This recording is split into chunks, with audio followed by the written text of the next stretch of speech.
Hey guys, what's going on? It's me, Chris here, and today I'm going to be taking you through a quick recap on my 10k run, which I done last Sunday. It's now Wednesday, so a couple of days have passed, and yeah, so let's get straight into it.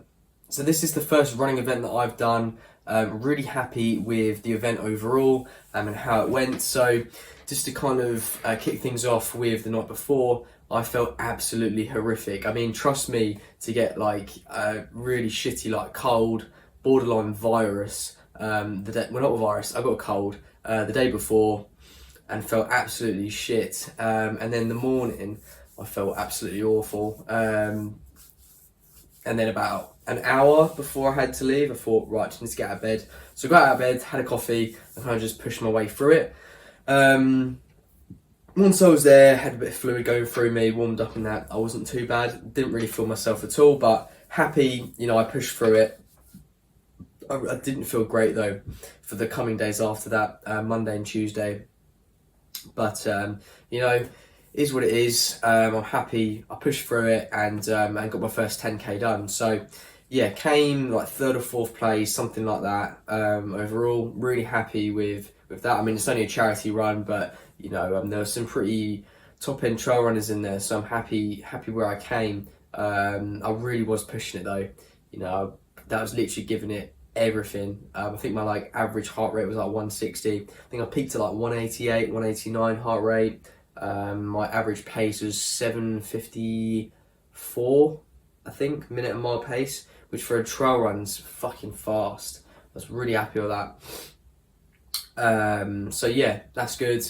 Came in at around 10.5k. We done like a little extra loop at the end. Everyone got a little bit lost. So yeah, it was a really good run. The conditions are pretty good. I mean, it was muddy as anything, but I was wearing sealskins, so I could literally just plow on through. But it wasn't actually raining at the time. It was just kind of bogged down from the days prior, and that's how the fields were. But yeah, overall conditions weren't too bad, and it was a really good turnout. I think there was like 30-40 people there, so it was really good, and it raised a lot of money for a good cause. In terms of like nutrition on the day, I didn't actually eat any breakfast, so I had like a black coffee, had plenty of water, that kind of thing. Had an electrolyte drink just before I actually entered the race. I started the race, and yeah, in the morning I just had a protein cookie. And then, yeah, about half an hour before, I had like a SIS energy bar, has about 200 milligrams of caffeine in it, and some electrolytes or something. And I find those bars give me like quite a good rush, bit of energy. So had that, and that was more than enough, to get me through that run. And then just after, I had like another like protein bar thing, and then just kind of continued on my normal nutrition and had like a nice lunch, dinner, that kind of thing. So not much change there, but overall, yeah, felt like I had enough energy. Kind of just ploughed on. So what's next? So I'm thinking I should do maybe two or three more 10Ks, kind of just get that in the bag and kind of treat that as like a bit of training. Then do like a 15, 20, 25 at some point, something like that, kind of just build it up. Because I have got to do a half marathon around June, looking to do the half Ironman in Norfolk on the 28th of June, which is going to be consisting of a 1.25 mile swim into a 55 mile bike into a 13.2 mile run, I think, which is half marathon.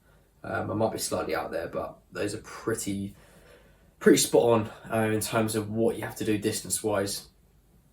So essentially what I'm doing is I'm entering loads of different races, specifically for running, because I'm pretty poor when it comes to running compared to my cycling ability and my swimming ability. So the main thing is right now, at least for the first 8 weeks of my training, is to get as much running in as possible and to enter say 3, 4, 5 events, just kind of make sure that I'm hitting the distances that I need to be, and I'm staying with that top group and progressing.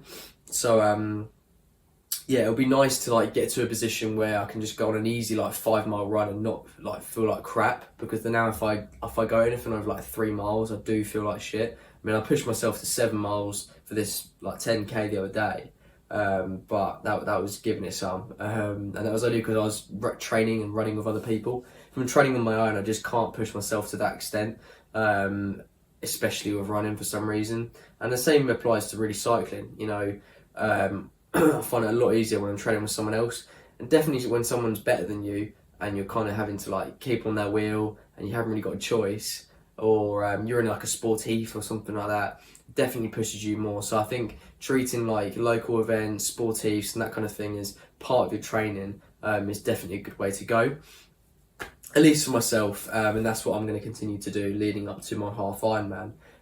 So yeah, the plan now, get a few more events under my belt, and yeah, kind of go from there.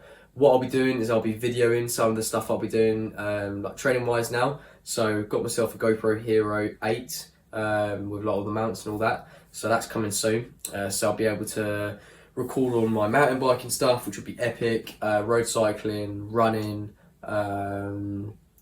Yeah, it'll be awesome. Something I do want to enter soon as well is like a Tough Mudder. I don't know if any of you guys have done that, but I'd love to do like a Tough Mudder. You know, it's all-round fitness. You've got strength, you've got endurance, mobility. You know, there's so many things that are involved. There's so many challenges and factors when it comes to a race like that. So I'd like to enter some of those. I think they're a bit pricey, so I wouldn't do that on a frequent basis. You know, the local event I just done the other day was only £10. So if I continue to do like little events like that, that's completely fine.